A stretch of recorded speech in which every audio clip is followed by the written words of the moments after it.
السلام عليكم ورحمة الله وبركاته. حبايبي الحلوين، يسعد كل أوقاتكم. كيفكم؟ عساكم كلكم بخير. نبدأ وصفتنا بالصلاة على سيدنا محمد ونقول اللهم صلي وسلم وبارك عليك يا حبيبي يا رسول الله. زي ما انتم شايفين بعمل لكم اليوم دجاج محشي.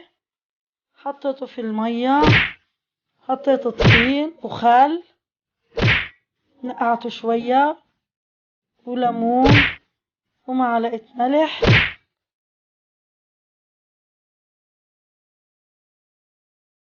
زي ما انتم شايفين، اللهم صل وسلم وبارك عليك يا حبيبي يا رسول الله. كيفكم حبايب قلبي؟ عساكم كلكم بخير ان شاء الله.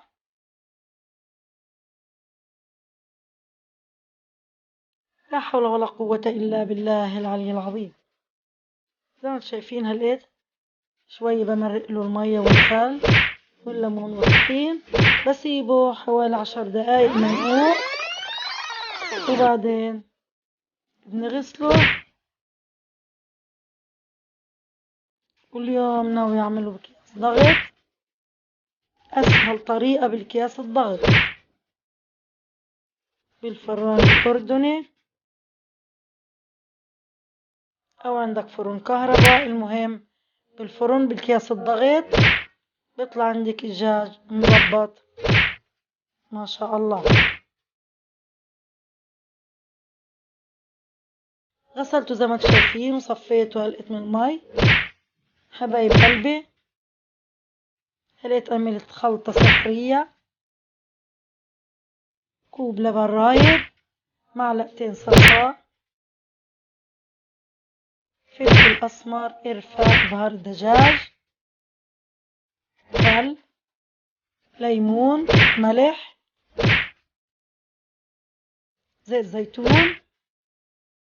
الخلطة اللي أنا عملتها زي ما قلت لكم بهارات السبع. هلقيت بدي كله أدهن الدجاج من فوق لتحت، داخل الدجاجة كمان.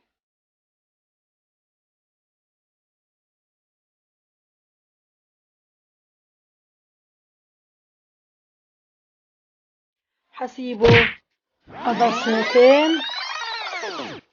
في التتبيلة عشان ياخد كل البهارات. عملته بدري أنا، لكن بعد صلاة الظهر كان كل إشي عندي جاهز. جمعتكم مباركة إن شاء الله حبايب قلبي.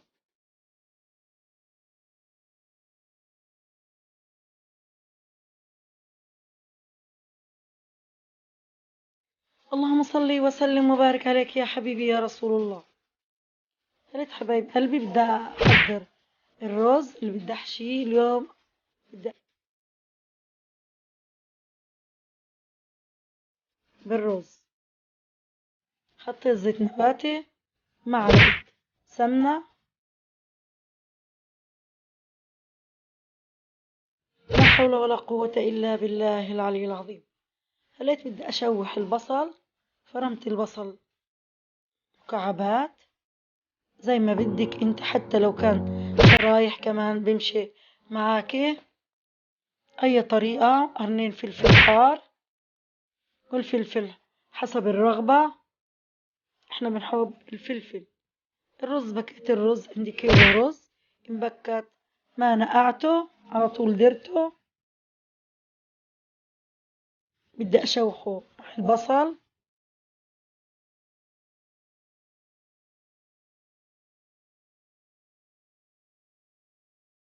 بدي أضيف هلقيت بهاراتي،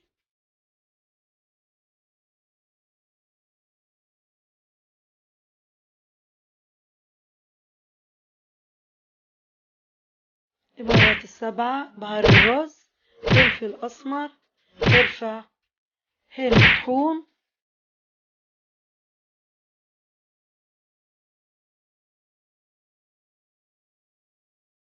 ريحته بتجنن ما شاء الله. قبل ما يستوي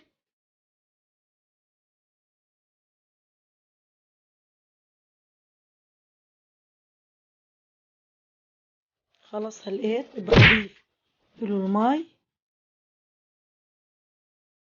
ما بدي أضيف كتير، هو بياخد كوزين مي، أنا حطيت كوز ملح مع بهار ماجي،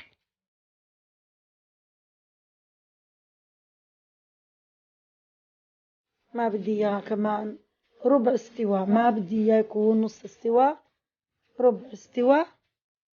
كنا نعمل نص استواء تلاقي الرز شوية عندك صايرة. شايفين ما شاء الله.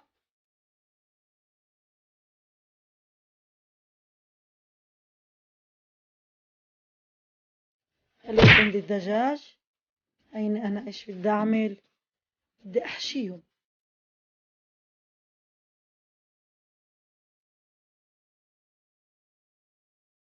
حبايب قلبي لا تنسوا لايك، الاشتراك في القناة، ودعمونا حبايب قلبي.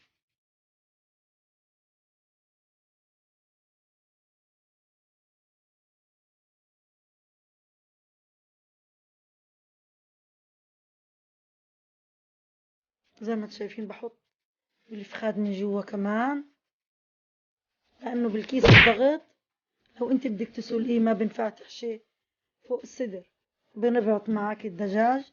بس لما تحطيه في كيس ضغط بمشي معك.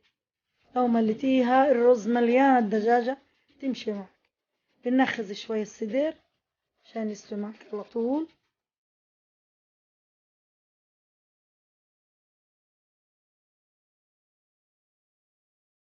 ما بسكرها ولا بشي. هيدا كيس الضغط، هيني كله سكرته. باجي بقص من الطرف شوية. هلقيت بدي احطه في الفرن الطبقة اللي فوق، بعدين بنزله شوية الشوى، وصدقوني اني بلاقيه محمر وهو فوق. بسكره كمان بالسلفان عشان يسرع الاستواء. اللهم صل وسلم وبارك عليك يا حبيبي يا رسول الله.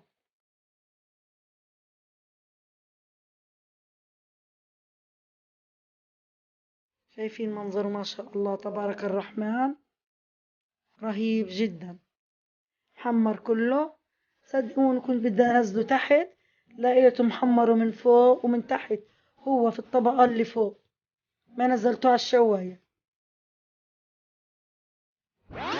ما أخذ معي إلا ساعة إلا ربع. كانت النار متوسطة.